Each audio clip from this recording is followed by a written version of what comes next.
কোনো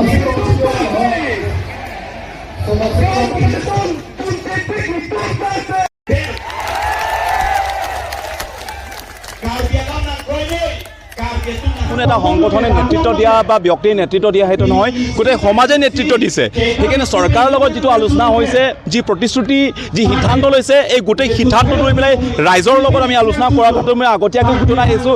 এই গোটেই বিষয়টো আমি আলোচনা কৰিছোঁ আৰু কিছুমান সিদ্ধান্ত লৈছোঁ, যিটো আমি সন্তুষ্ট নোহোৱা সিদ্ধান্তখিনি ক'ৰবাত হয়, ক'ৰবাত কাৰ্যকৰী কৰা হৈছে, ক'ৰবাত কৰা দেখিছোঁ, ক'ৰবাত উচ্ছেদ কৰা দেখিছোঁ, কিন্তু বহুখিনি বাকী হৈ থকা আমি দেখিছোঁ, যোনখিনি উচ্ছেদ হোৱা নাই। আৰু অসম চৰকাৰৰ পৰা এটা ত্ৰিপাক্ষিক এটা বৈঠকৰ কাৰণে তেওঁলোকে কৈছিলে, কিন্তু এই ত্ৰিপাক্ষিক বৈঠকটো তেওঁলোকে পিছুৱাই থকা যেন আমি দেখিছোঁ। সেইটো বিষয়টোক লৈ পেলাই যিটো ৰাইজে বা ৰাইজৰ মজিয়াত এটা আলোচনা, এই আলোচনাটো আমি সন্তুষ্ট নোহোৱাটো আমি ৰাইজৰ মতামতখিনি পাইছোঁ।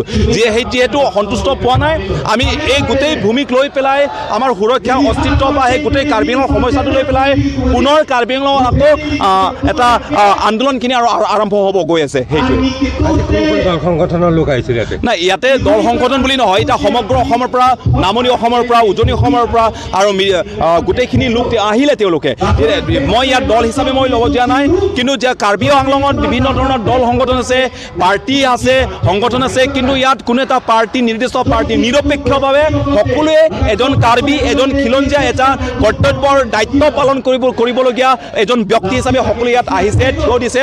আৰু ঐতিহাসিক কাৰ্বি আংলঙত প্ৰথমবাৰৰ বাবে এনে ডাঙৰ এটা সেই গণসমাৱেশী কাৰ্বি আংলঙত আমি আমি দেখিব পাইছোঁ।